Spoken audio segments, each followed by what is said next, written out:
नमस्कार साथियों, मिधांस की कहानियाँ यूट्यूब चैनल में आपका स्वागत है। एक ब्राह्मण था जो भगवान का भोग लगाए बिना खुद कभी भी भोजन नहीं करता था। हर दिन पहले गोपाल जी के लिए प्रसाद खुद बनाता था और भोग लगाकर फिर स्वयं वह उसकी पत्नी व एक छोटा बेटा था, यह तीनों ही गोपाल जी का प्रसाद पाते थे। बेटा पिताजी को हर रोज ठाकुर जी की सेवा और उनको भोग आदि लगाने की पूरी क्रिया को बड़े ही मनोयोग से देखता था कि पिताजी किस प्रकार भोग गोपाल जी को निवेदन करते हैं। लाला प्रसाद पाओ और पर्दा लगाकर बाहर आ जाते हैं। एक दिन ब्राह्मण को किसी काम से शहर की तरफ पत्नी के साथ जाना था, सो उसने अपने बेटे से कहा, आज तुम ठाकुर जी का ख्याल रखना और जैसे भी हो ठाकुर जी को कुछ बनाकर खिला देना। बेटा बोला, ठीक है पिताजी, जैसा आप कह रहे हैं वैसा ही करूँगा। माता पिता शहर की तरफ चले गए। बेटे ने कभी कुछ न बनाया, न उसे कुछ बनाना आता है। उसने जल्दी जल्दी से स्नान आदि करके दाल और चावल मिलाकर कुछ कच्ची सब्जी उसमें डालकर अंगीठी पर बिठा दिया और ठाकुर जी को स्नान कराकर पोशाक आदि बदलकर आरती कर दी।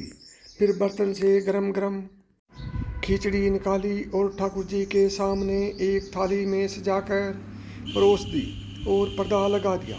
अब वह कुछ देर बाद बार बार जाकर पर्दा हटाकर देखता कि गोपाल जी खा रहे हैं या नहीं, मगर वह देखता है कि गोपाल जी ने तो उसकी बनाई हुई खिचड़ी को छुआ तक नहीं। प्रसाद को काफ़ी देर देखने के बाद छोटे से बच्चे को बहुत गुस्सा आया और वह गोपाल जी से बोला, पिताजी खिलाते हैं सो खा लेते हो, क्योंकि वह स्वादिष्ट व्यंजन जो बनाते हैं आज मैंने बनाया है। मुझे खाना बनाना आता नहीं है और मैंने बेकार सा भोजन बनाया है, इसलिए नहीं आ रहे हो। बालक ने गोपाल जी से काफ़ी विनती की कि आज जैसा भी बना है खा लो, मुझे भी भूख लगी है, तुम खा लो तो मैं भी प्रसाद पाऊंगा। मगर गोपाल जी तो उसकी सुन ही नहीं रहे थे।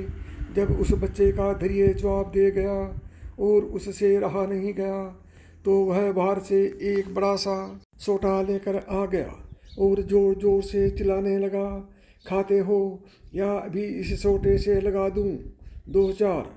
यह कहकर वह फिर पर्दा लगाकर बाहर जाकर बैठ जाता है कि शायद इस बार गोपाल जी खा लेंगे। की बार वह फिर झांक कर देखता है कि उसके द्वारा परोसी गई सारी खिचड़ी तो गोपाल जी खा गए हैं। अब एक समस्या यह हो गई कि अब सारी खिचड़ी तो गोपाल जी खा गए, अब वह क्या खाएगा, वह माता पिता को क्या खाने को देगा। ऐसा मन में विचार लिए वह थाली में जो थोड़ी बहुत खिचड़ी लगी थी उसी को किसी तरह से चाट कर खा गया और फिर सो गया। जब शाम को माता पिता हारे थके घर वापस आए तो उन्होंने बच्चे को उठाकर पूछा, बेटा आज क्या बनाया था गोपाल जी के लिए। बेटा बोला, पिताजी मैंने वैसे ही किया जैसे आप हर रोज़ पूजा सेवा करते हैं, मगर आज गोपाल जी ने मेरी बनाई सारी की सारी खिचड़ी खा ली, मैं भी भूखा रह गया। पिताजी को अपने बेटे की बात पर विश्वास नहीं हुआ। फिर पिता ने बेटे से कहा, हमें बड़ी जोर से भूख लगी है, गोपाल जी का भोग प्रसाद हमें भी तो दो, हम भी कुछ खा लें, सुबह से कुछ खाया भी नहीं है। सुनकर बच्चा रोते हुए बोला, पिताजी आज गोपाल ने मेरे लिए भी कुछ नहीं छोड़ा, मैं भी भूखा रह गया, कुछ भी नहीं खाया, जो थाली में लगा रह गया था वहीं खाया और मुझे नींद आ गई और मैं सो गया। ब्राह्मण ने और उनकी पत्नी ने पहले तो सोचा कि शायद यह कुछ नहीं बनाया पाया होगा, फिर जब उन्होंने थाली की तरफ देखा तो लगा कि कुछ बनाया तो है, मगर शायद खुद ही खाकर सो गया होगा और हमसे झूठ बोल रहा है। ब्राह्मण ने सोचा, ऐसा कैसे हो सकता है कि मैं इतने वर्षों से रोजाना नाना प्रकार के व्यंजन बनाकर गोपाल जी के सामने रखता हूँ, पर गोपाल जी ने कभी भी मेरी थाली से एक दिन का भी नहीं खाया। आज पुत्र के हाथ से गोपाल ने खा लिया। ब्राह्मण को पुत्र की बात पर विश्वास नहीं हुआ और ब्राह्मण ने देखने के लिए पर्दा हटाया तो देखा कि गोपाल के वह खिचड़ी लगी हुई है।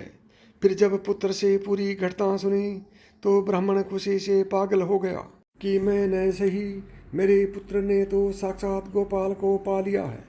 कथा का आशय है कि हमारी जो पूजा सेवा है, भोग राग है, यह सब भाव की है। मन में जो भाव रखता है उसे भगवान निश्चय ही किसी न किसी रूप में मिल जाते हैं। प्रिय साथियों, प्यार से बोलो जय लड्डू गोपाल जी की।